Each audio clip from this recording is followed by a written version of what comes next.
Think about it. There are people that say there is no God. A'udhu billah min hada. Think about this. So many of my students say, but there are really good atheists here and this and that, and they do a lot of good works, and they help the poor and so forth, and some of the believers don't even do anywhere near as much as them. So why can't they ever enter heaven? And many of us would have thought this at some point in our life, right? Think about a mother in particular, right? Gives birth to a child. But prior to the birth, what does she go through? She goes through the first trimester, biological changes in her body, hormonal changes in her body. So already she's facing a lot of difficulties and hardship and nausea and this and that. Second trimester, now you're starting to see baby's being formed, baby's starting to move around and so forth. The baby's starting to get all the nutrients from mummy. Mummy gets left over with leftovers, baby gets all the good stuff. Hence her energy becomes depleted, right? Third trimester, now you've got back problems, ankle problems, this problem, that problem. You can't even lie down properly anymore. All of these issues, right? When it's a little bit warm, you're overly hot, right? You're sweating and so forth. You're always uncomfortable, you're always cramping in the third trimester. Then you've got on top of that contractions start. You know how painful contractions are? The closest that they could say for males to experience a contraction is kidney stones. Anyone that's had kidney stones knows how painful that is. And yet they have contractions throughout the entire night.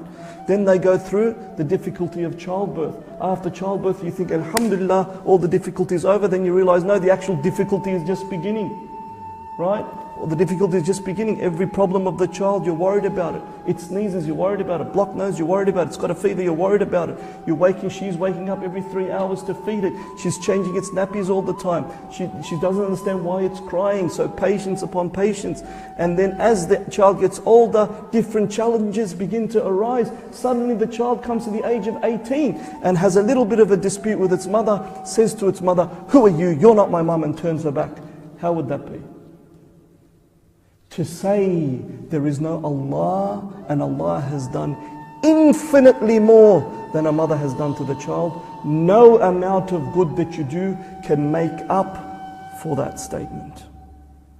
That is why, regardless of what you do, if you do not acknowledge and accept that He is your cherishing sustainer, the one who has nurtured you to maturity, your master and your Lord, it will not make up for that deficit.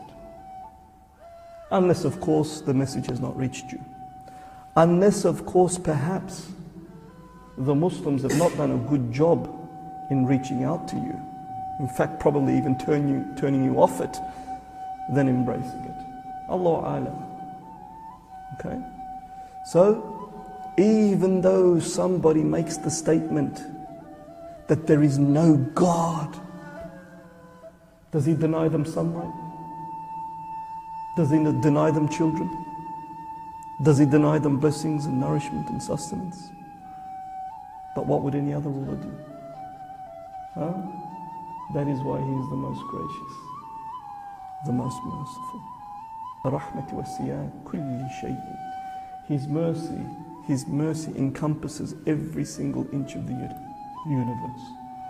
When He created creation, He said, "My mercy will outweigh my wrath. My mercy will outweigh my wrath." And this is what God Almighty wants us to establish in our minds and in our hearts in Al-Fatiha. Never forget who your cherishing sustainer, your Lord, the Lord of the Alameen is. He is Ar-Rahman Ar-Rahim.